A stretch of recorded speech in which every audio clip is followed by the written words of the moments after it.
Jama'a barka da sake saduwa da ku a cikin shirin daga nan BBC London ga takaitattun labaran duniyar da kuma wasanni. Yau wata tawaga kungiyar ECOWAS ke isa Burkina Faso don kokarin maido da zaman lafiya bayan juyin mulki na biyu a kasar a wannan shekara. Ana ci gaba da zanga-zanga a faɗin Iran bayan da ramikiyar da jami'an tsaro suka yi jiya da dare a wata babbar jami'a a birnin Tehran. Babu wanda ya yi nasara a zaben Brazil, don haka Lula mai ra'ayin gurguzu da shugaba Bolsonaro mai ra'ayin riƙau za su sake karawa a zagaye na biyu. Wakilan ECOWAS sun je Burkina Faso bayan juyin mulki na biyu da aka yi a ƙasar a cikin watanni 8.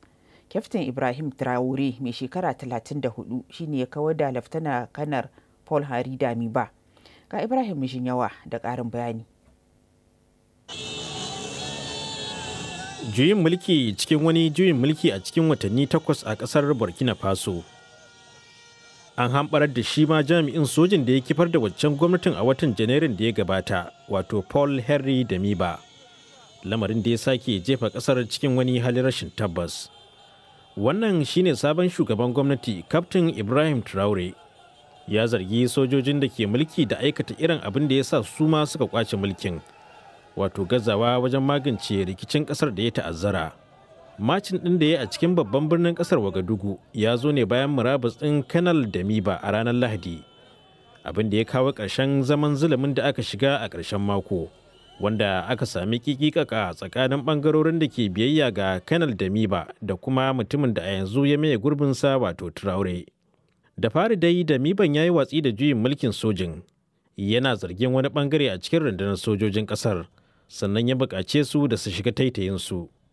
Sai dai Traore ya yi ƙoƙari ya daidaita al'amura. Ya yi dai ikirarin cewa Faransa na baiwa Damiban kariya a wani sansaninsu, da nufin samun goyon baya daga masu ra'ayin ƙin jinin masu mulkin mallakar.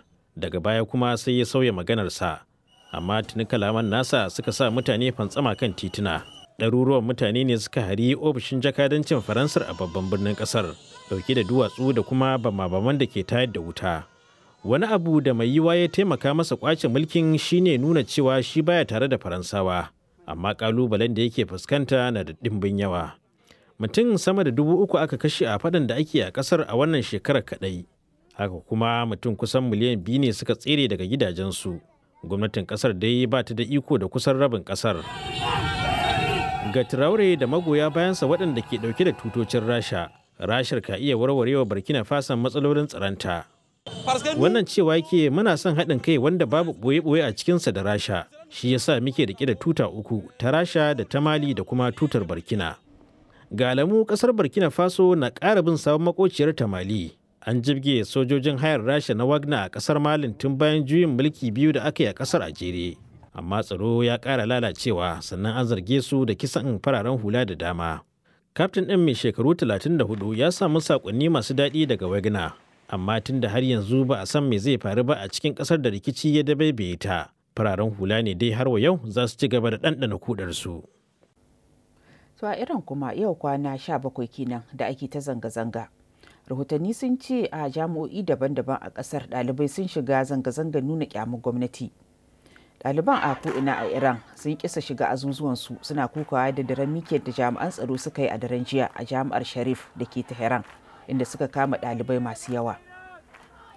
Waɗannan hotunan na kafofin sada zumunta na nuna yadda ɗalibai ke gudun dakarun tsaro. Rahotanni sun ce an ji ƙarar bindigogi. Makonni 3 da suka wuce ne zanga-zangar ta soma bayan mutuwar wata mata 'yar shekara 22 Mahsa Amini a hannun 'yan Hizba. To a karan farko kuma jagoran addinin Iran ɗin Ayatollah Ali Khamenei ya yi tsokaci kan abubuwan da ke faruwar. Da yake jawabi a wani bikin yaye matasan 'yan sanda, ya jajanta kan mutuwar Mahsa Aminin, to amma kuma ya ɗora alhakin zanga-zangar akan wasu na waje.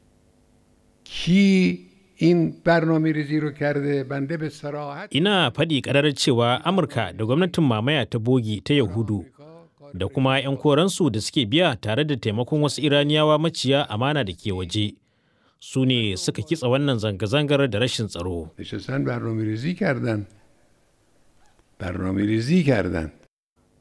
To za ku iya samun wasu bayanan akan Iran ɗin da ma wasu labaran a shahinmu na intanet bbc.com/hausa wanda za ku iya samu a wayoyinku na salula. Yanzu kuma ga wasu labaran duniyar. 'Yan sanda a Somalia sun ce akalla mutum 9 sun hallaka ciki har da manyan jami'an yanki a harin bam ɗin da ƙungiyar Al-Shabab ta yi ikirarin kaiwa da mota. Mutane da yawa kuma sun jikata kuma gine-gine sun lalace a kwashe-kwashen da suka faru a birnin Beledweyne. Hukumomin Indonesia sun kori shugaban 'yan sandan birnin Malang inda ɗaya daga cikin bala'o'i mafi muni a filin ƙwallon ƙafa ya faru ran Asabar. An kuma dakatar da wasu jami'an 'yan sanda akalla 9. Mutane 125 ne suka hallaka a turmutsitsi bayan 'yan sanda sun harba wa 'yan kallo hayaƙi mai sa hawaye bayan an tashi wasa. Za a shi zagaye na biyu a zaben shugabancin Brazil saboda babu ɗan takarar da ya samu kashi 50% na ƙuri'un da aka kada. Tsohon shugaban ƙasar Luiz Inacio Lula da Silva mai ra'ayin gurguzu ya lashe kashi 48 yayin da shugaba mai ci Jair Bolsonaro mai ra'ayin riƙau ya samu kashi 44. Ga Bilkisu Babangida da fasarar rahoton Katie Watson daga Sao Paulo. An yi ta murna ga Lula tare da kuma hawaye, amma wannan ba ita ce nasarar kai tsayen da magoya bayansa suka yi fata ba. Ƙuri'ar ra'ayin masu zaɓe ta yi hasashen tazarar maki 14 cikin 100 tsakaninsa da Bolsonaro, amma ba su zaci irin goyon bayan da shugaban mai ra'ayin riƙau ke da shi ba. Bayan sakamakon, Lula ya ce ba za a yi ƙasa a gwiwa a yakin neman zaɓe ba. Ban taɓa cin zaɓe a zagayen farko ba, kamar dai ƙaddara ce ke son in ɗan ƙara yin aiki. Za mu sake lashe zaɓen, batu ne na lokaci kawai. A halin da ake ciki kuma, Bolsonaro ya faɗi cewa Na san akwai burin samun canji daga mutane, amma akwai wasu sauye-sauye da za su kasance mafiya muni, kuma mun yi ƙoƙari mu nuna hakan a lokacin yakin neman zaɓe. Amma a fili take hakan bai kai ga mafi mahimmancin ɓangaren al'umma ba. Ana kallon waɗannan zaɓuka a matsayin mafi mahimmanci tun bayan da Brazil ta koma kan dimokuraɗiyya a shekarar 1980. 'Yan takara 11 ne suka fafata, amma zaɓi 2 ne kawai. Tsohon shugaba mai ra'ayin gurguzu wanda ke da taban cin hanci ko kuma shugaba mai tsananin ra'ayin riƙau wanda ake suka kan halayyarsa ga dimokuraɗiyya. Layukan zaben ranar Lahadin sun nuna mutane sun damu da sakamakon. A ƙarshen mako, magoya bayan Bolsonaro sun gabatar da ɗan takararsu kafin abin da suke ganin tabbatacciyar nasara. Ba su yarda da ƙuri'ar ra'ayoyin jama'a ba. Su ma sun so samun nasara a zagayen farko, kuma ba za su yi sako-sako ba. Me zai hana a yarda da dimokuraɗiyya? Lokaci ne na yin canji, amma mu canza a cikin lumana. Za a zubar da jini da yawa a cikin birni. A shirye nake na kashe duk masu ra'ayin gurguzu da 'yan kwaminis da ke a duniya. Bayan sakamakon na ranar Lahadi, magoya bayan Lula sun ci gaba da nuna ƙwarin gwiwa. A gaskiya ban ji takaici ba, saboda na riga na yi tsammanin ba za mu yi nasara ba a karon farko, amma akalla muna kan gaba a baki ɗayan sakamakon. Bolsonaro ya ce zaben ƙarya ne. Kana ganin yana da wata hujja? Ina jin zai kasance da ita. Ina tsammanin ba zai rungumi kaddara ba. To ya kika ga sakamakon?